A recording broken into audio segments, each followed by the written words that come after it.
Good morning and welcome to another episode of Tea with Z. Hope you had a great weekend despite the sudden lockdown if you are based in Southeast Queensland from jumping in. Despite that from jumping in at 4 p.m. on a Saturday, I still hope you had a great weekend. I know for us that threw a little bit of our plans out, and for you, I'm sure it did as well. But before we get cracking into today's episode, definitely, if you are watching, I'd love for you to jump on and say hi. And if you haven't already gotten your beverage, your tea, your coffee, your juice, or whatever it is, even your bowl of cereal sitting in front of you right now, um, get yourself comfy for the next 10-15 minutes. We're going to jump into today's topic, which is about contingency plans.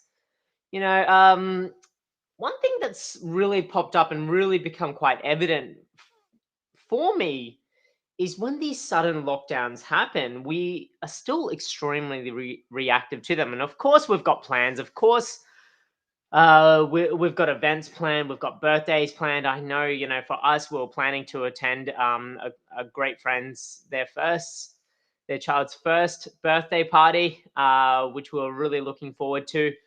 Other really close family friends of ours, and we're also celebrating their children's birthdays. So, and even for other friends, they're in the midst of moving interstate, and we're having to frantically coordinate arrangements to make that happen. And when we look at the pandemic has been with us for some time now. It's been with us for 18 months and counting since the first, I guess, forced hotel quarantine sort of started, and it was really, really ramping up.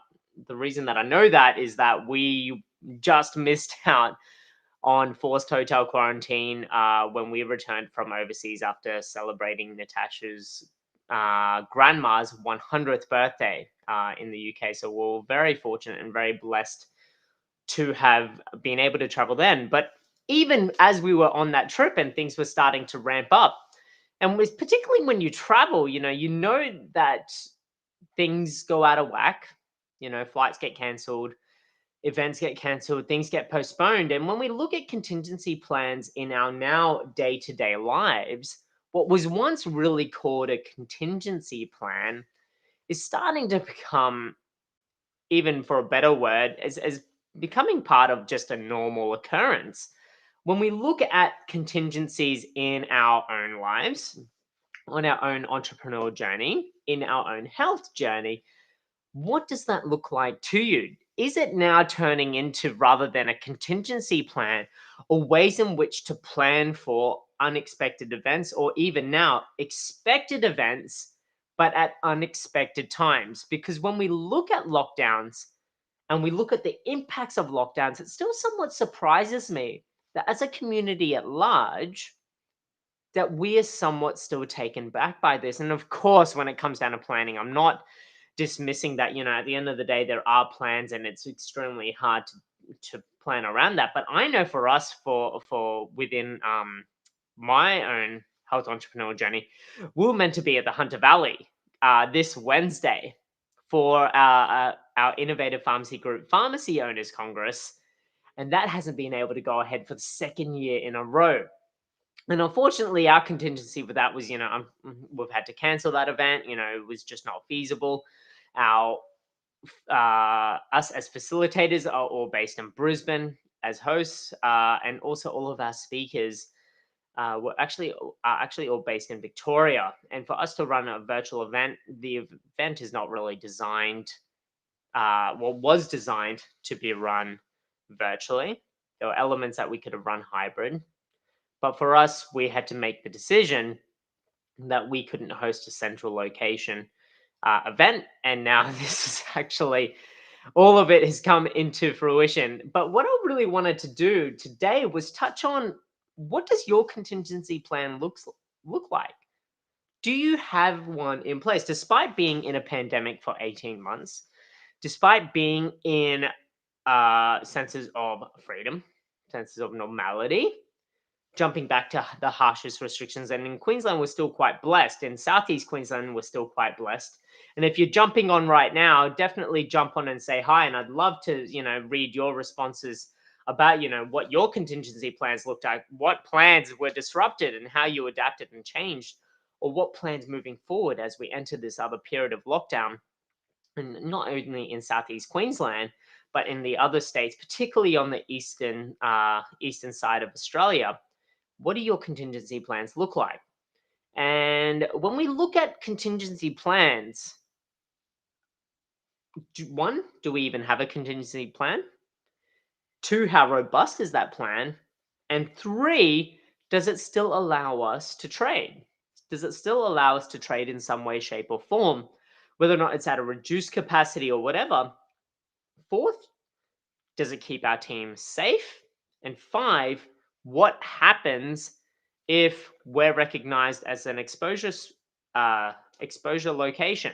What are our contingencies around that? Now, if you're in retail, then or considered an essential worker, that's even more prevalent, because at the end of the day, if you're seen as an essential service, then having those contingency in place to keep your doors open to still provide those essential services is even more critical. And when we look at our own health entrepreneur journey, would you say health is not an essential service in any way, shape, or form?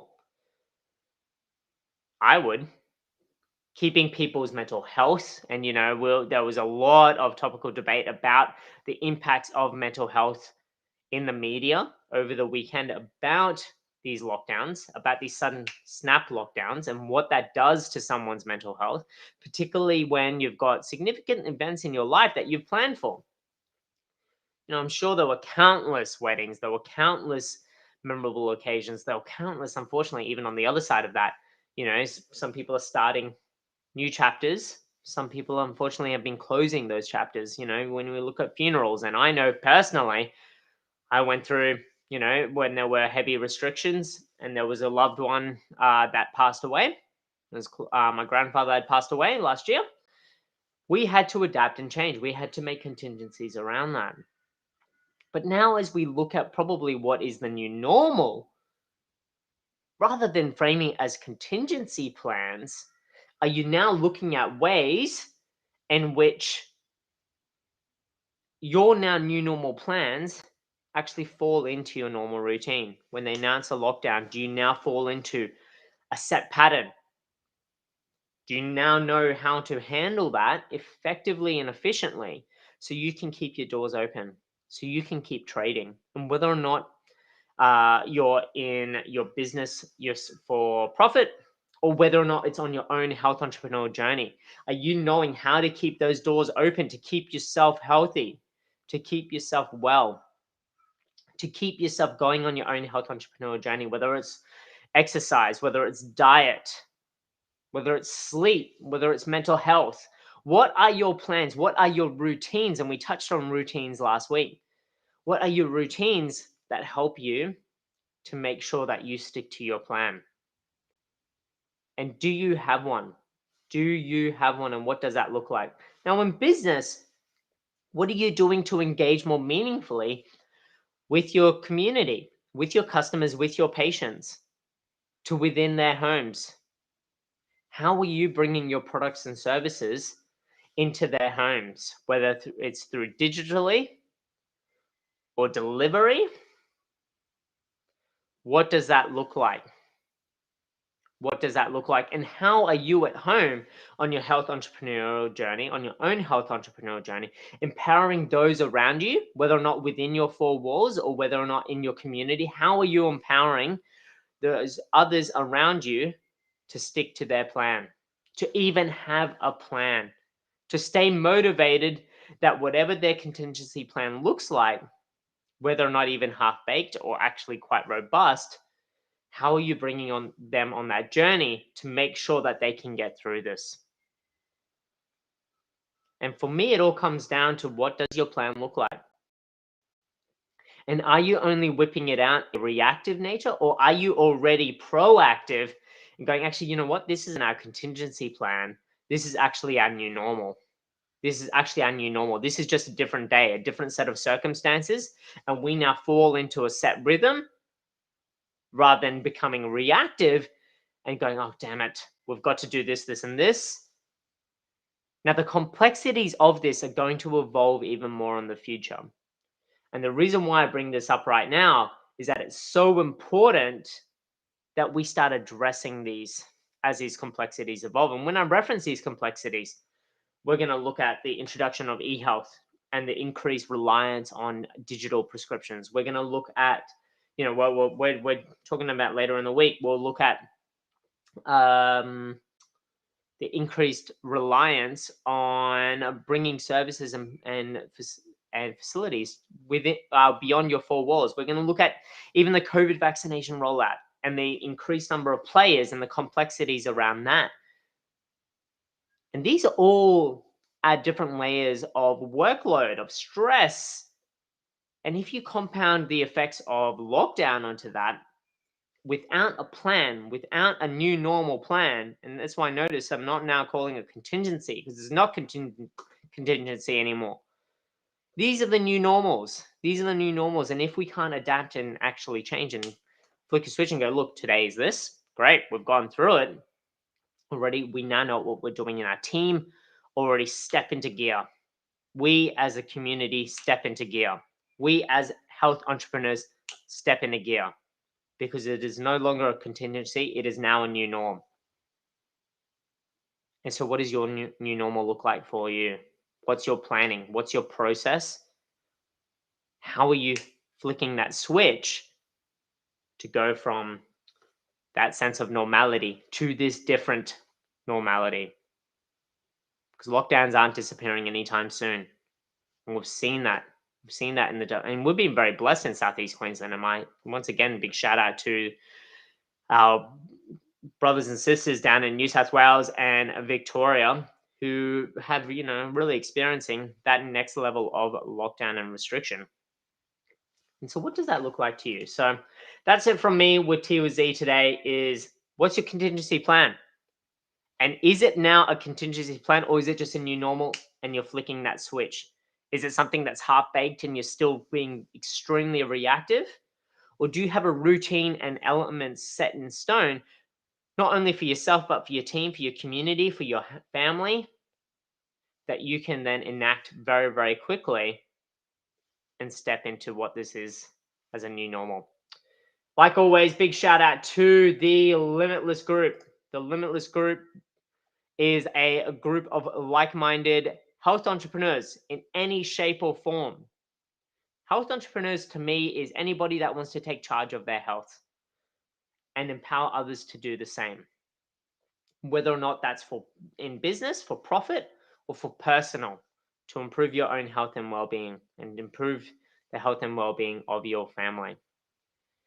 And that's what the Limitless Group is about. It's about a peer-supported network. I believe everybody, if you do value health, this is the Limitless Network is a group for you. And at the end of the day, it's about how we can reach our limitless potential. We don't need a pill to do that. We don't need a pill to do that. And we're seeing amazing results once again coming out of the athletes in Tokyo. There's no magic pill. It's the determination, grit, and persistence, and the desire to perform to a level, to a limitless level. And that's where we all have it within us to be limitless in some way, shape, or form. So that's it from me today. Have a great week. Stay safe, stay well. Please adhere to all of the directions. And Tasha just popped up a quick point here. Interesting point for me. I think of the industry I'm in and how to try and not. So just to give you context, Natasha is in a very, very different industry. She's in the energy industry. So for me, I think of the industry I'm in and how to try and not react to the same issues and problems, but reflect and identify lessons learned and implement these to be better prepared. 100%. That's a great point, Tash. It's about taking the time to constantly reinvent and review your plans as well. Because what might happen, what might work great another time might not work great the next time. What might worked bad the other time is still going to work bad in the future, or not to the desired standards, unless we are reviewing, debriefing, and refining our processes as well. So, and we've covered off debrief, and we'll last week as well, and we'll keep chatting about all of these elements. And probably what you're seeing now is collective themes that are coming up with T with Z, and this is what we call the foundations. This is what we call the foundations. And soon I'm going to actually start using that word foundations a lot more, because there's some exciting things that are coming out with that that I'll be touching on in the future. But like I said, have a great week. Stay safe, stay well, and look after yourself and each other. Bye for now. And looking forward to seeing you tomorrow as well. Take care.